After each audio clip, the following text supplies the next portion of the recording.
room on Yes, just give me a second. to the people in the room. Good afternoon. Can you hear me? Yes. Yes. I just need to check of the speakers who we have on there. Let's start with the resource person. Do we have Laurie Gaum in there? I'm here, yes. And do we have the respondent Mele Denhouse? Yes. Mel Denhouse, yes. And Alisa Ebikekana? Yes, I'm here. Okay, and I don't know how to pronounce this. Gairea Fredericks. Is Gaiera there? Gairea there? Okay, we seem to be missing Gairea, sorry. But we're going to get started because we don't have much time. Laurie, I hope you are ready. Good afternoon, everyone. Welcome to this session. We're really running behind schedule today, so I'm not going to go too much into the background on health and well-being, family and social life. But just by listening to today's presentations, I think one thing yesterday we didn't seem to discuss because I was part of this session yesterday as well. We didn't discuss was the rights of people living with disabilities, and just hearing some of the sessions today and listening to that, what does restitution looks like for somebody like that, especially somebody Black, poor, and living with disabilities with no future prospects because nobody's there, there are no support mechanisms around just by the virtue of where and the circumstances they were born in. What does health look like for them? I'm just thinking of the Maslow's hierarchy of needs and just looking at that person and looking at their mental health, their sexual and reproductive health, all the other health circumstances that might surround them. What does that look like? What does restitution for somebody like that mean? I mean, let's forget that they hardly have access to good education, for one thing, and all the other mainstream things that we take for granted. But also, I like to also bring the issue of not just how access works for somebody with disability, living with disabilities, but what are we doing about it as a country to ensure that the people living with disabilities also form part of a productive society, especially those who are, as the young lady, as the lady who spoke earlier on, I think it was Marlene Leroux spoke earlier on, especially a poor Black woman living with disabilities somewhere in the rural area. What does restitution look like for a person like that? Thank you. I'm just going to give it to Laurie Gaum to please lead us on. Resources, give you some resources. So, yeah, I'm going to apply it slightly to LGBTQIA plus issues as well, because it was quite interesting for me to engage a little bit with that, coming from that perspective, and thinking around what that means for that community.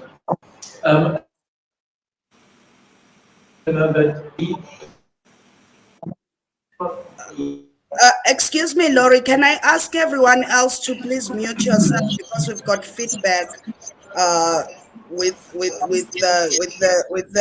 mic in the room, not DPK Productions, because I think that's where Laurie is presenting from. Jamil, I think you are all not muted. Please mute yourself. Thank you. Yeah, so there's so many intersections of identities. You know, if I taking where I'm coming from as a white, gay man, etc., just taking those few and saying middle class, going on to the middle class, that means that, you know, as regard to some things, of course, being white, being male, I come from a privileged perspective. But then on the gay level, or coming from the queer side, I again experience things differently from a less privileged or a marginalized perspective. So just acknowledging that.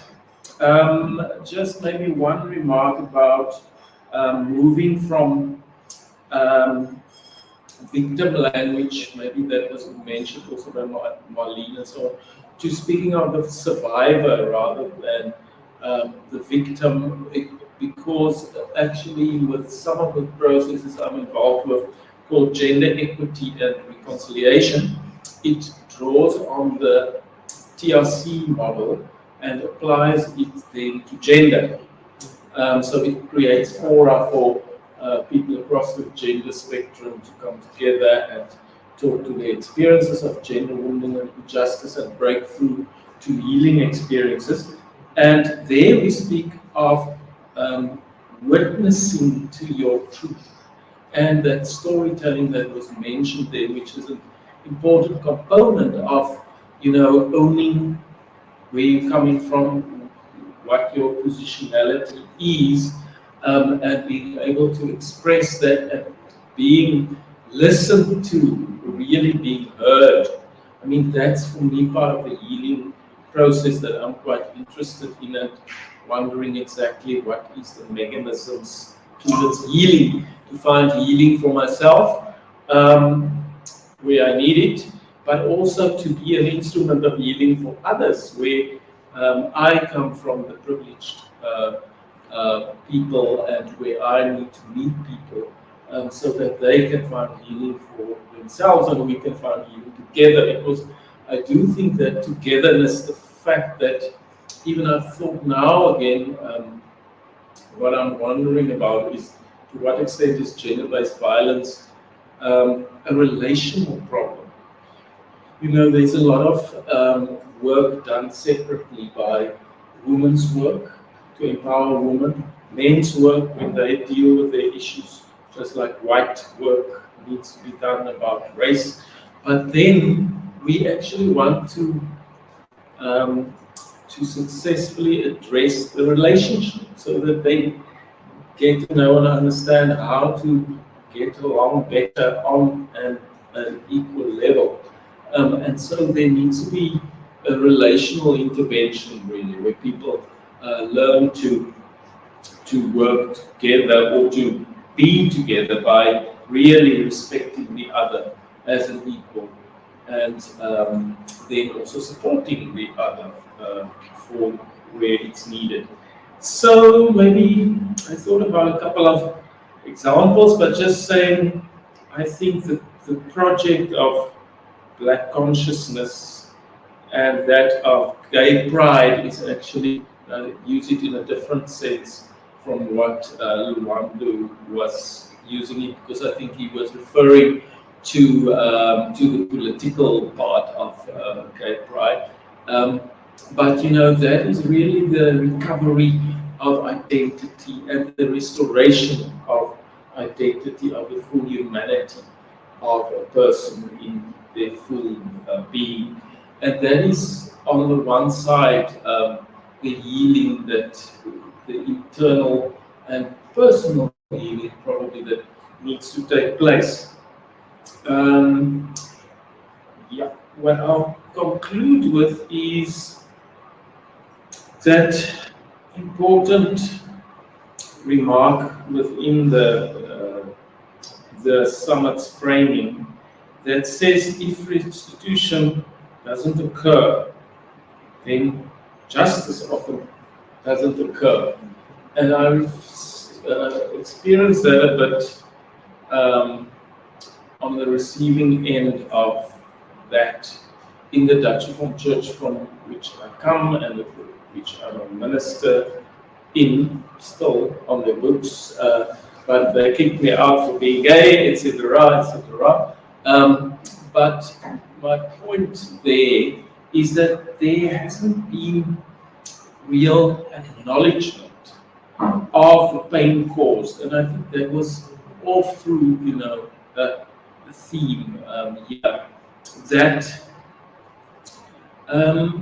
just that acknowledgement that there is pain that's actually an acknowledgement of your your humanity, you know. And so there needs to be an owning up from the other side to that truth. And then often the pain stays present, you know, the pain is continued because there's no acknowledgement. And the survivor needs that as part of their healing process, that acknowledgement. Um, so in the Dutch Reformed Church, there's been apologies about the harm caused to homosexual people and their families over the years, but no owning up to specific wrongdoing, which therefore leads to continuation of a culture of homo and transphobia continuing within the institution and continued harm. Um, this is similar critique, I think, brought in against the TRC for, amongst other, not having followed Rwanda's post-genocide model of bringing justice home to local communities, which simply met under a tree in villages to confront past human rights violations that took place right there in the community. What happened needed to be addressed.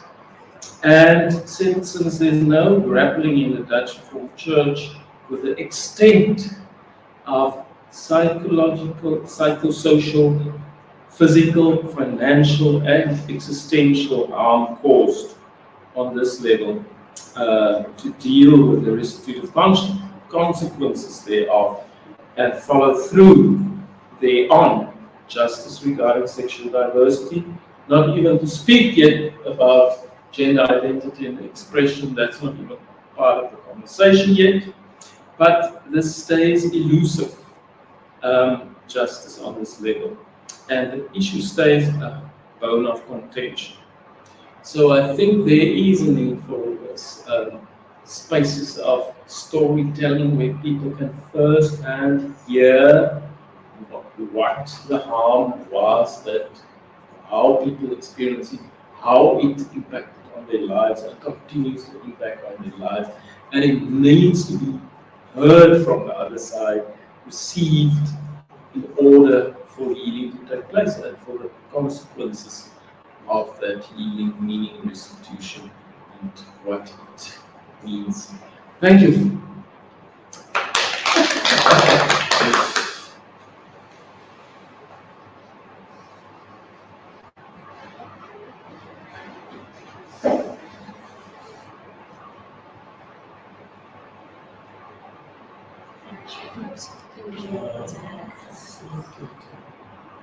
Nose? Are you frozen? That's very much so. Should we move on to the respondent? I speak from the perspective of families because families is for me a very important aspect. Maybe I must introduce myself first. Sorry, I'm Mel Danhaus, and I speak from this perspective of families. There's this a quote from Grant that says, "Other things may change us, but we start and end with the family." And therefore, it's very important to understand that we can't speak about social justice, we can't speak about restitution if we don't ever engage with the concept of family functioning, and the strengthening of families. Throughout the conference, everybody has spoken about a specific item or aspect that should be changed, but they have never addressed the family as a whole in terms of strengthening and making them self-sufficient and functioning well. The well-being of any society relies on the functioning of the families, despite its formation, despite its how it looks like, or despite where it started. Family is just important. And if you look at the historical background of South Africa, you will see that who has been impacted the most? Families. Because families has been, they have been relocated, they have been displaced, there's fragmentation, there's poverty, there's unemployment. there's one thing that always stick to my mind is the fact that when I was younger, my father was always sad. There was always moments of him crying, and then I wondered, but why is it like that?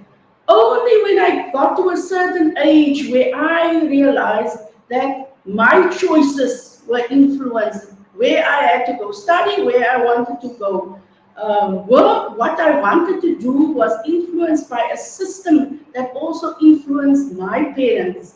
And why do I say that? Because I had to leave school very early.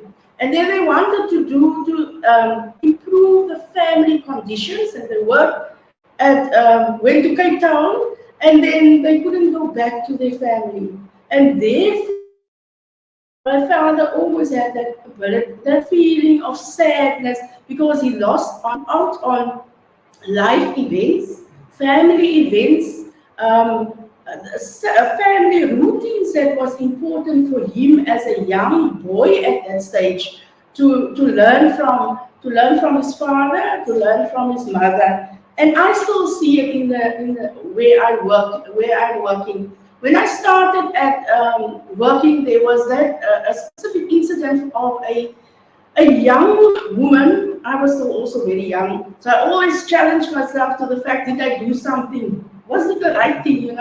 And she was in a relationship, in an interracial relationship. And you can speak about discrimination between white and black, but there's also discrimination between colored and black. And in that particular situation, this girl had this relationship and she got pregnant, and this guy went to his family for a funeral, and it was a long time before he got back. And she got this baby. The baby was born, and because of the discrimination that she experienced within the family environment, she got sick. Her well-being was affected, and she buried that child alive. And what happened? It was pre 1994. So she was sentenced because it was an area very far from the normal resources. She was sentenced in a day or two because that they call it the rondgaande hof. It's a court that comes there occasionally and they sentenced her. And one of the conditions was that she must be on birth control for 5 years. That was a condition. And when that man came back, to see his child, there was nothing. And there was no resources to assist this woman. She actually got sick. The only thing there was the clinic, they sent her there, but they couldn't assist her. And that is one of the issues that I also will address later on, is the psychological support, because our families is feeling sad, and the sadness within those families leads to the breakdown in family relationships. It leads to substance abuse. It leads also to gangsterism, because children can't connect to their parents. Parents can't cope, and this is all these facets that influence our families and our family well-being. We are also there's also probation officers that's also working in the field of restorative justice, where they do have this assessment of a juvenile delinquent. This child is then be assessed. The child justice access, there should be restorative justice actions going on, but that child must go back to the community where there's access, the lack of access of resources. There is the family environment is still the same, which means the unemployment is still there, the poverty is still in the house, the overcrowding is still existing. Now I challenge you all, what must we do? How can we then change this unhappiness and sadness within our families and make them more resilient? And the only way that we can do that is that we all need to take action. And the action is that we need to go back and revisit the Ubuntu principle, where we say that each one has a co-responsibility to ensure that we help and assist because those factors were also broken down during the apartheid era. So we need to refocus ourselves and see how we can rebuild that. But we also need to understand that children and families need access, and the access is where, how far is the services from this families and this households. If you go to the, if you just drive past Pinyal, you go to Samondia, I grew up there. If you have to go to the clinic, you have to take the bus. Those years for the bus, and now you have to take the taxi. How much does it cost a person to get to that facility? How much does it cost a person even to go to church, because the distances between the farms and the churches is a distance to walk. So how do we make this as the resources accessible to our people around in the communities where they live? How do we prevent that there's so much overcrowding and a lack of privacy within the communities?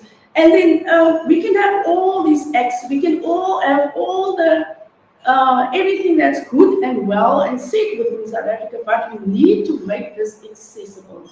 And we also need to ensure that what has been done and is being done is implementable.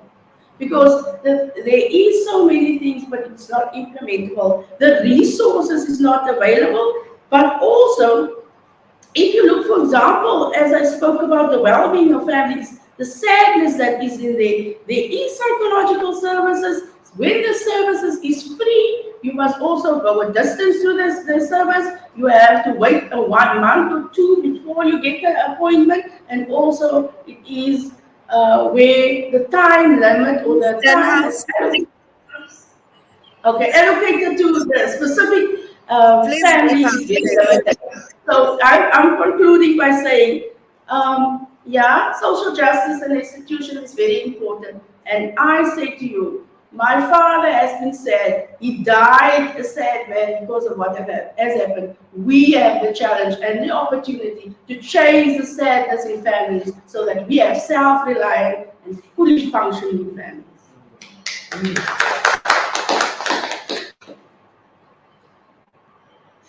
Thank you. I'm going to ask that we really keep our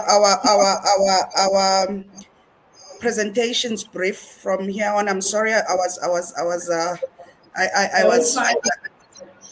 yeah, my internet went off for a second. But I've been asked to please let Guy Rhea speak next because she has to leave. I'm assuming, sorry, they have to leave. I'm then going to, I've just received a message from Craig. Sorry, I haven't been able to read Craig. I'm going to read it now. I don't know whether you also need to leave. So please, Guy Rhea, you've got 3 minutes, 5 at the very most, please. Okay, so I was given the task to speak from a personal perspective, so I'm just going to read what I prepared. I realized I sounded different when I spoke Afrikaans after I read Adam Small's work and saw cups for the first time. I cried, felt robbed, and lied to. When I had my first creative writing class with local youth and showed them my debut anthology in Kaps, they asked me if they could and if it was allowed and accepted. My Kaps in Holland's anthology was nominated for the Eugene Marie Literary Prize that same year, yet my community was still not aware that they could be proud and write in their mother tongue. When I did my master's in creative writing in Kaps at Rhodes University, I rediscovered my connection and the affiliation to the Cape Breton vernacular and revived the dying language through my stories told. It almost slipped through my fingers, and again, a part of my identity would have been lost if I did not accidentally discover subain.wordpress.com, created by Mohammed Alexander. The question was raised, is there enough awareness for this vernacular? Do the platforms available truly provide a safe space for the vernacular to be practiced and developed in the written form? I have completed many workshops in an attempt to educate myself as a writer, but each time the basis of the workshop was foreign. It was not a fit, and I had to squeeze uncomfortably into the mold of the standard in which language in the written form has been established. I yet not even found my standard form, my mother tongue, and the way it was constructed. And so my journey to discover who I am as a Muslim marginalized woman, speaking the vernacular, sister to Afrikaans, remained lost. In literature even more so. My tongue stayed unnurtured and deprived. I was struggling to find my voice. What I can say, not say, should say, must say. And these were the same questions that came up when I thought about restitution as a whole. Our forefathers and mothers came chained on boats in groups and found solace and strength in one another. Groups defined as slaves, plural by definition and not defined in creed, religion, nor status. This group mentality was passed down through generations and became the survival tool that kept the marginalized surviving. They started thinking, feeling, and responding as a community, as a we and us, and not as individuals. Sure, we can argue that individuals have conquered and succeed beyond the masses, but not without survivor's guilt haunting them when they do, and then feeling obligated and commissioned by guilt to plow back into their communities. This is a mentality that exists unofficially, but definitely.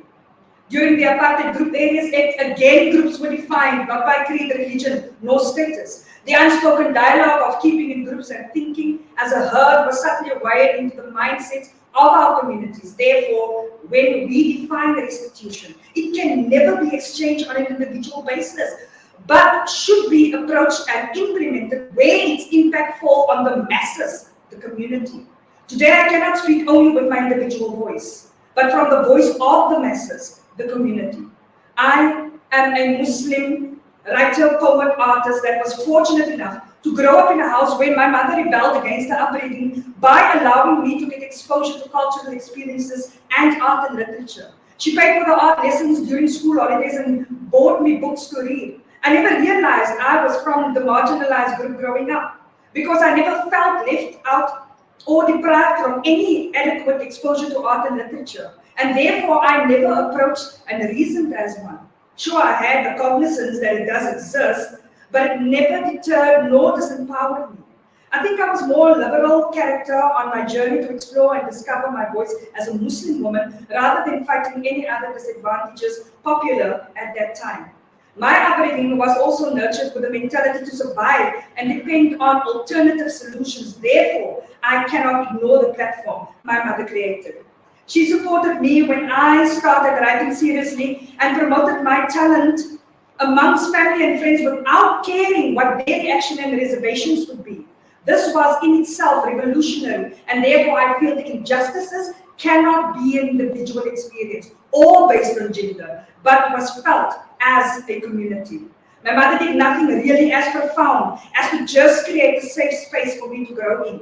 This is what cultural restitution will have to look like if we want to start a dialogue between the role players. And not just a dialogue, but a series of workshops in the form of many such conferences to define first a single understanding across board of what restitution means to us as South Africans.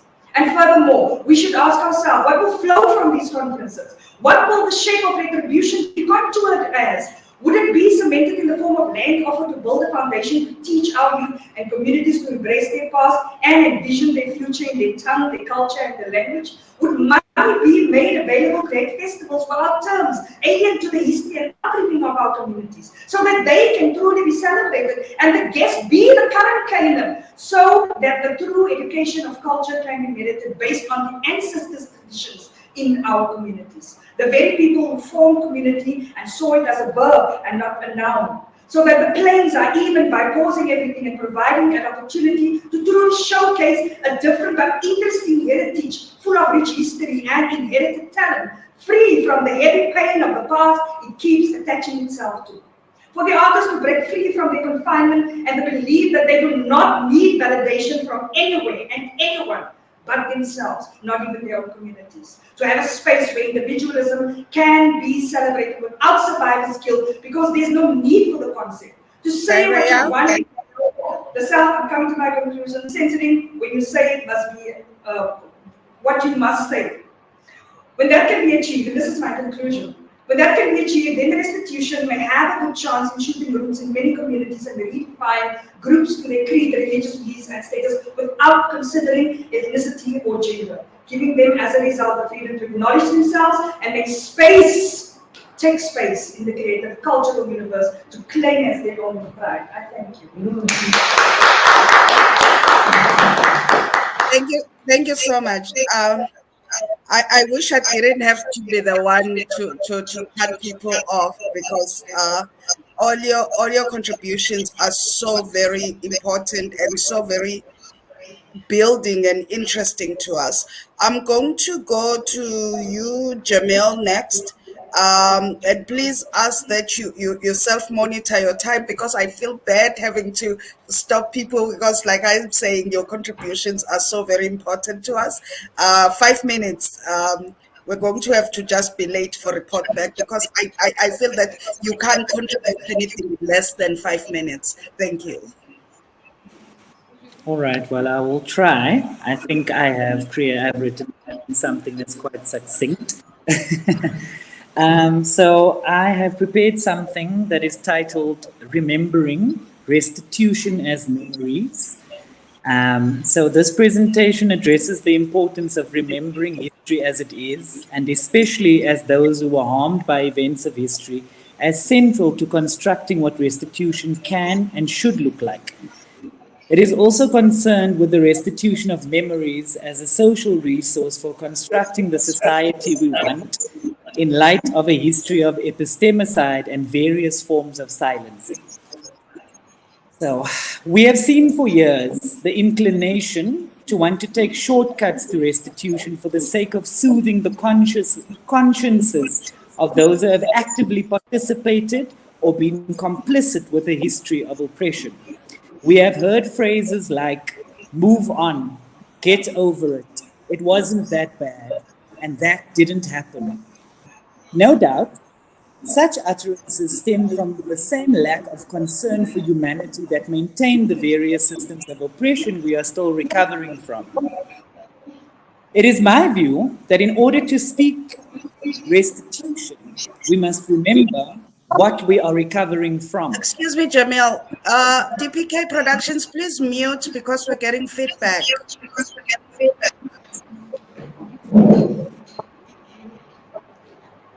Continue, Jamil. Thank you. All right. It is my view that in order to speak restitution, we must remember what we are recovering from. It is not only our land, our families, or dignity that was taken from us, but also our memories and our right to remember. Generations of people in this country do not know of their own family histories beyond 3 generations because their memories have been silenced by fear and shame. It is a privilege to know where you come from in this country, especially for people who are descended of enslaved people, captured and transplanted into Cape Town by Dutch settlers who founded institutions such as this very one that we are gathering at today. Not to discount the role of the English settlers we would later become the property of. We must remember these things. This brings me to an important point on the ability to remember. There are those of us who don't remember because information was withheld from us, banned, or destroyed. And there are those of us who don't remember because we have chosen to shut information out, distort it, or deny it. In this way, we are all ignorant, but the reasons for this ignorance differ. To choose not to know something because the truth is inconvenient is an act of power. To reclaim knowledge withheld from you is an act of power, but only one of those acts is revolutionary. So which choice do you make? If we are serious about restitution, that includes returning people's memories and dreams to them. It includes protecting their right to remember what happened to them in honest and ugly ways, and for those who benefited from the harm it caused to face themselves in a new light that shows that their privileges today are unearned and owed to restitution. I have constructed a few recommendations that I think can help along with this process. Number one, using and funding the humanities as a vehicle for rehumanizing and validating memory and restitution. It is not simply enough to address the material consequences of oppression and dispossession. We must restore people's sense of self, the humanities has made invaluable contributions to this field of inquiry, which is itself not absolved of responsibility towards restitution. Fund this transformation. Education and knowledge system integration. What we are taught about our history is also strategic and must be geared towards affirming and informing us about our histories. This includes doing better to integrate indigenous knowledge systems into our education, where in some cases it should completely replace Eurocentric knowledge of Africa. As I'm sure it has already been noted many times throughout this conference, eradicate inequality so that people have the presence of mind to focus on healing their interior lives. The economics are all around us. We have the resources. It must be put to use. From a personal perspective, my contribution to this project of restitution is in the form of archiving through literature. I write alternative histories about people like me and interpret our experiences in ways that affirm our humanity and our right to be here. It is my work to take complex, messy thoughts that sometimes escape the grasp of language and distill them for consumption of more people than just me. I am invested in the project of archiving and recording knowledges and memories that have been destroyed. Thank you. Thank you very much, Jamil. And I'm just going to go straight to Mr. Snyman. If you can please take the floor, sir.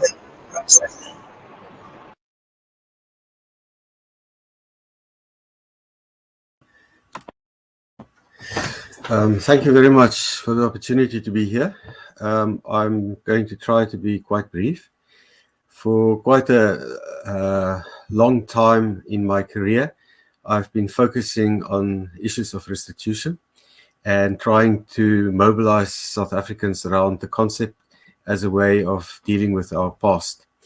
In the work that I've been doing, working for the Restitution Foundation, I have been always very mindful of the role that white people play, especially leadership roles within our society. And suddenly I find myself in a position where I am the leader of a non-profit organization in the Swartland municipality, and have to deal with the complexities of being white, Afrikaans-speaking male, in a context where we are promoting transformation in communities that have been affected by colonialism and apartheid. I think what is very important for me is to connect with the idea of charity, because I think charity has been a very important role player in the history of development work in the world. I think it was in the faith communities where people started to realize that they need to reach out to other people that are less fortunate, and very strong charity projects started. But charity is also very, very different from restitution. Charity is an initiative where people that have power decide what is in the best interest of those that don't have power. And then they expect the people who are on the receiving end of the charitable gifts should be happy and embrace them and be thankful for what they've received. There's very seldom any consultation taking place between those that are providing the charity to the community. And many times the people that are on the receiving end of charity feel very compromised, because they are desperate and they are in need of any gifts to be received, but it is their dignity that is then not acknowledged in the process. And so I can imagine what a very difficult experience it is for people on the receiving end of charity. I start with charity as a reference point here, because I think when people from the community that I come from are involved in development work, working for non-profit organizations, and are leading such organizations, the approach should be strongly focused in restitution. The motive of their work should be based in restitution, and not at all identified or linked with charity. I think from a restitution point of view, it is important that any white person needs to interact with their own histories, and taking responsibility for the past, acknowledging the role that they've played, taking remorse seriously, wrestle with it, and render unconditional apologies. And at the same time, work to prove that they are showing signs of transformation. When a person from my community is leading a non-profit organization, I think it is very wise that leadership should be a very, very particular type of leadership. It should be unassuming. It should create space for other people to be heard. It should focus very much on playing a very light facilitation role where the voices of the community are being heard, much more than the so-called leader of an organization or such a process. I think the philosophy that should be promoted is a philosophy where the bottom-up approach is followed, where the communities are given space to take this responsibility for their own well-being. It should be an approach that is based on assets, where we go to the community and encourage communities to identify what assets are in the community and how do they use their assets to achieve their aspirations in life. And I think there is therefore a very huge challenge for people from the white community in the way that they are involved in the non-profit sector, in working for organizations that are promoting development work. It is a huge privilege, I think, that white people have, that they are still having opportunities like the opportunity that I have today, and one needs to appreciate that privilege and deal with it with a lot of humility. And I do think that a person that have an opportunity like I currently have needs to know that they are just playing a bridging role, that the new generation needs to be prepared to take up the responsibility of leadership, and that everything in the ability needs to be done to encourage the new leadership then to be able to flourish in the position that they are taking over. I thank you. Thank you. Thanks. I'm just Jenna. If you can just go right ahead. Thank you. All right. Good afternoon, colleagues. My name is Jenna Bayer. I'm a psychologist and mediator. And I'm also a transgender woman. So before I begin, thank you, Prof. Madonsela. Thank you, Nolwandle, for giving me this opportunity, or for asking me to speak about my lived experience as a trans woman. A trans woman who was assigned a male at birth during apartheid and came out as a trans woman decades later in the new South Africa. So the title of my talk, and I'll keep it brief as I'll speak as fast as I can. The title of my talk is The Restoration of Dignity. So for 30 years, I presented to the world as Jeremy the cricketer with a notable secret. Growing up as a child and teen of the 90s, I had a persistent and debilitating internal conflict. On the one hand, my dream was to represent my country playing cricket in the men's team, but on the other hand, I didn't want to be a man.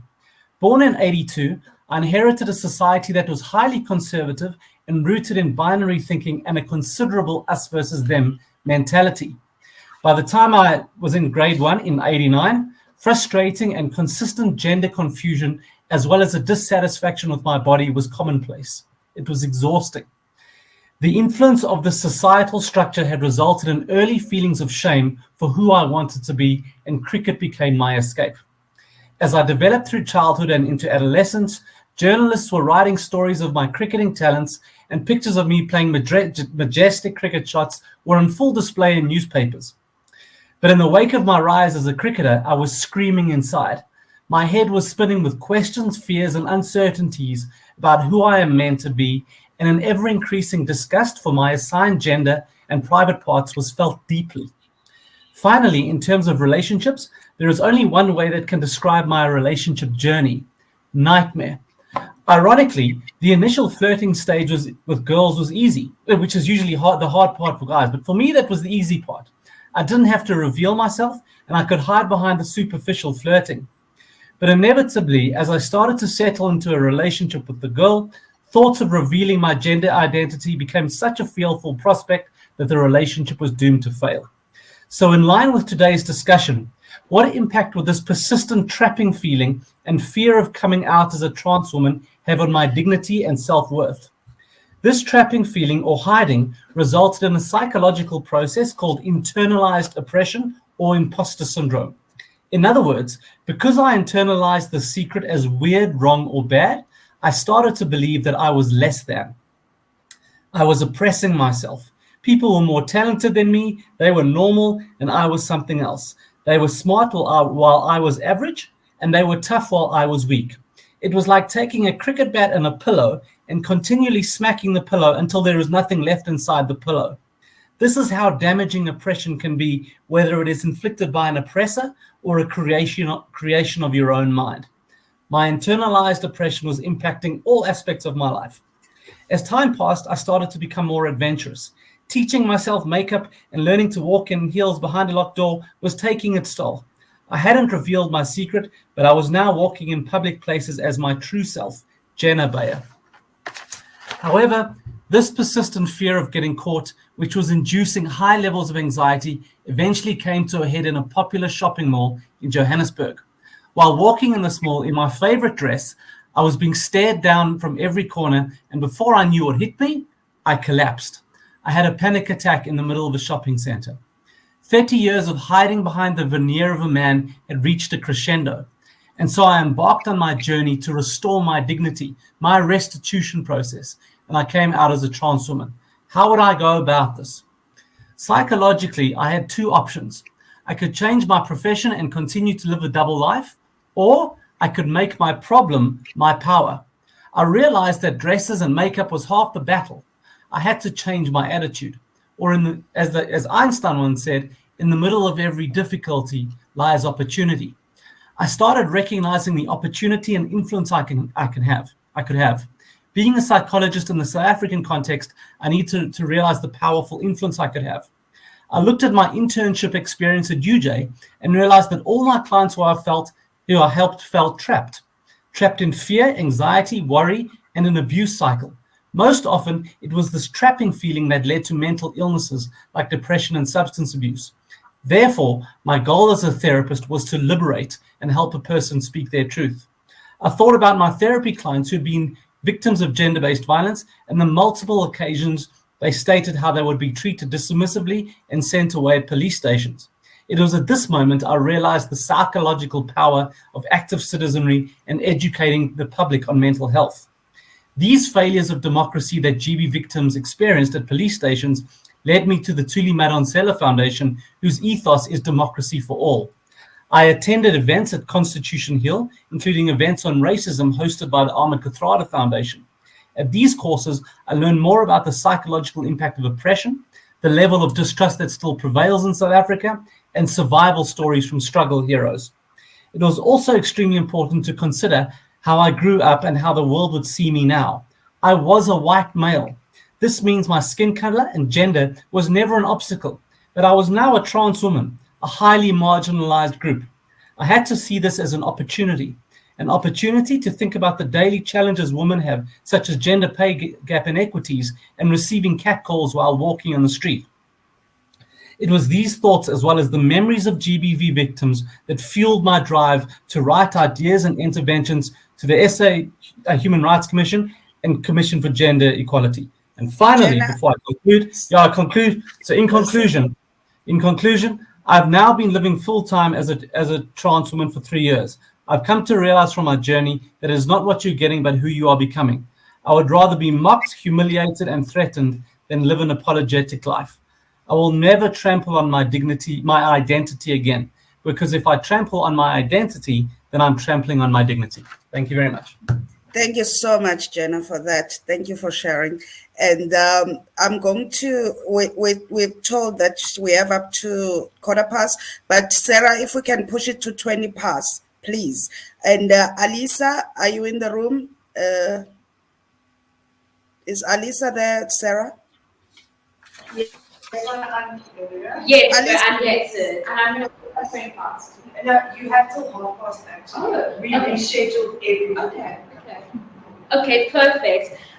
So I'm Anissa Abikekana. I'm a student leader and activist, and I'm glad that everyone was sort of synergized in terms of what we were speaking about. But my first part was to introduce myself in terms of my intersectional identity, because I believe it's very important that you know each other's background, because this is how it shapes our world. So as a queer colored woman, I experience the world differently to what a heterosexual white man may experience it. And this is very important to note, because this is where our advantages and disadvantages in society are stemmed from. So I think in terms of the discussion going forward, we need to ensure that we are always looking at it with an intersectional lens, understanding that issues are not isolated, but they function together.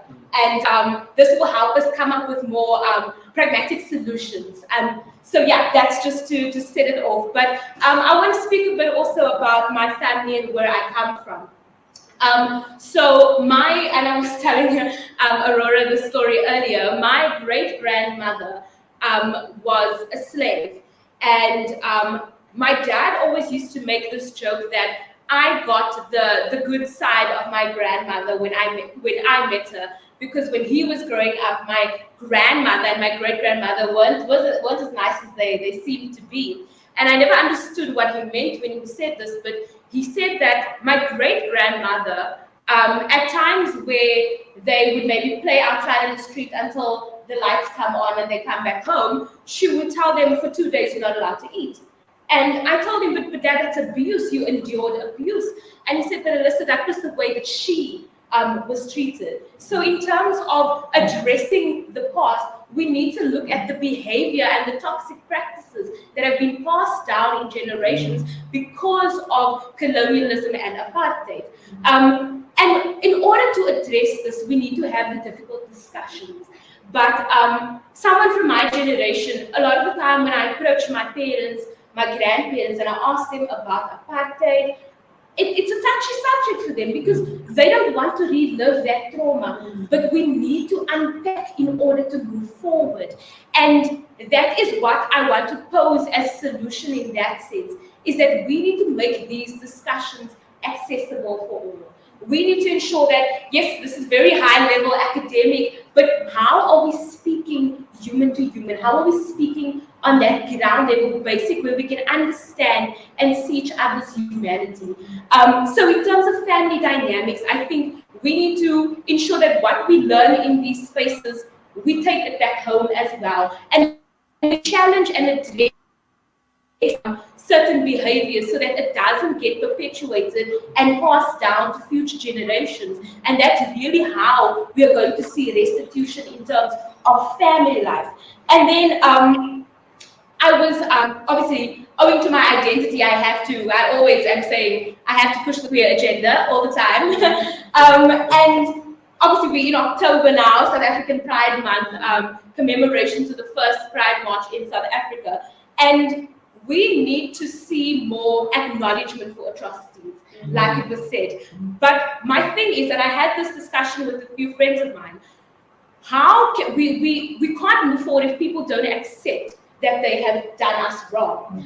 And my problem comes in with microaggressions and identifying microaggressions, because a lot of the time people aren't educated to see that what they have done essentially harms another person.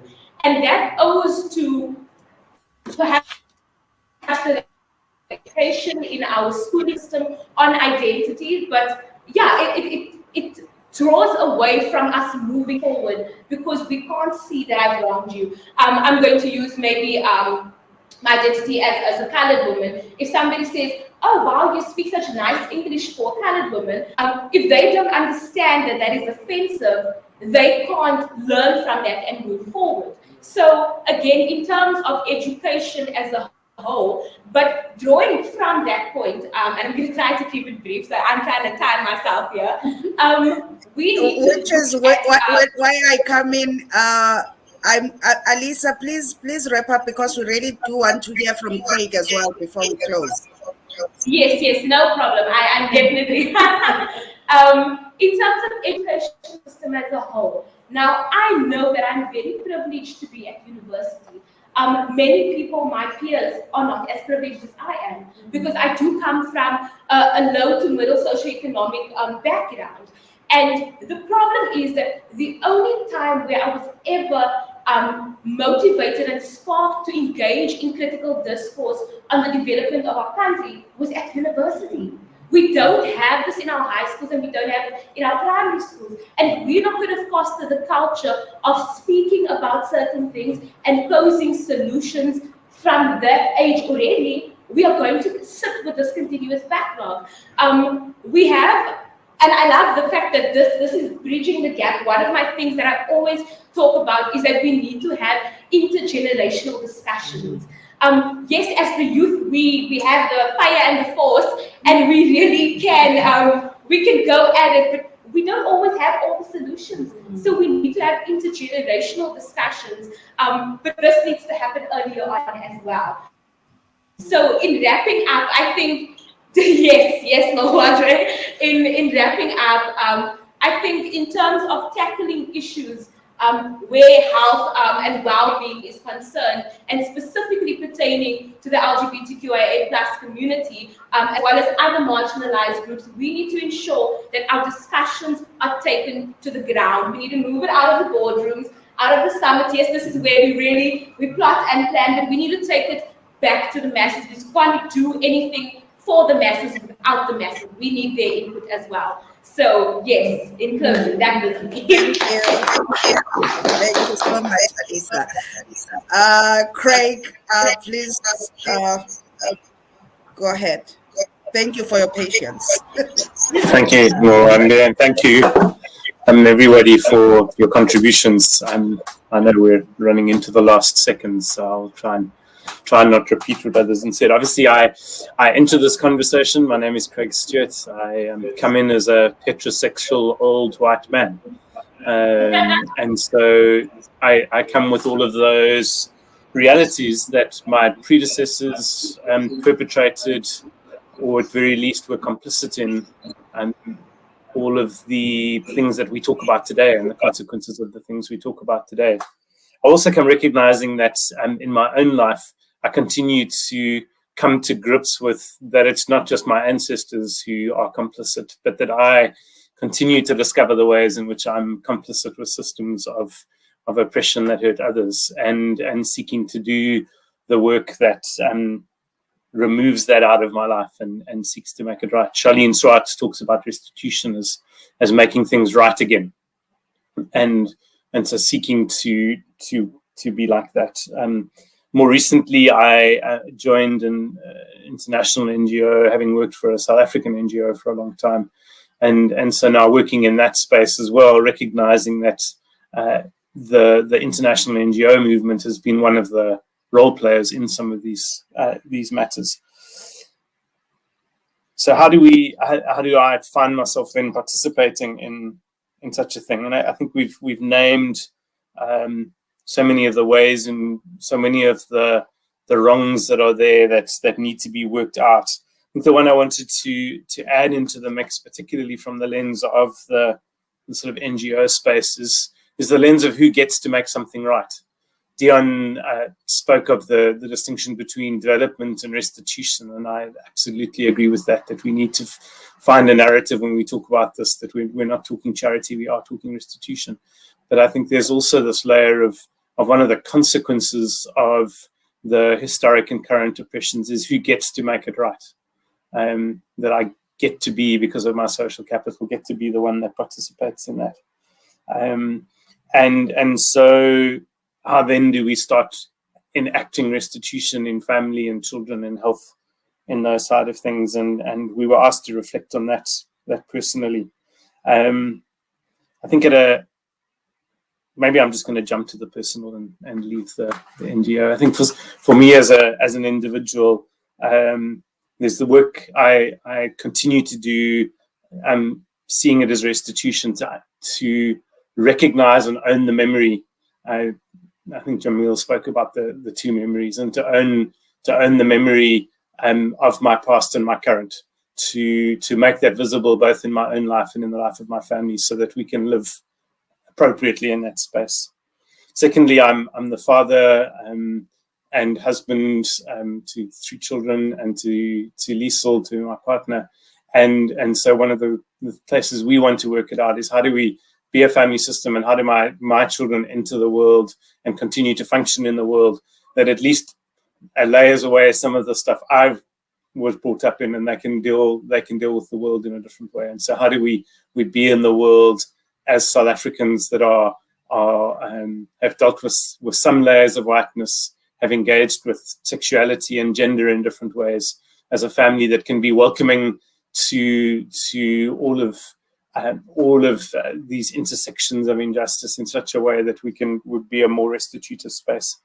And then that the systems we get to participate in as an older man, as a father, as an NGO worker, how do I participate in subverting those systems? Dion spoke of that in terms of being an NGO leader. How do you deal with it differently? And so how do we lead in a way that is different, or how do we participate in systems, make visible the systems of oppression in the way schools function or the way faith communities function, and be advocates for change in that. I'm going to close it there because I recognize our time has probably run out. So I tried to cut away as I went, Norwandly, but I hope it still was coherent. Thank you so much, and I really apologize that I had to be so strict, but we really appreciate your input, and you can still send us your input to the chair, and we'll include it in the final statement, because, as I said, your input is really appreciated, and I wish we had the whole day to sit here and discuss these issues and how we can make a positive change in our society, because I think that's the main reason why we're all here. And as Alisa said, how do we take it all down to the people that matter and help them learn from them, and have them learn from us, and we move forward together. But I already would like to thank you, and I hope I do a good enough job in presenting all your thoughts when you Thank you. Let's see.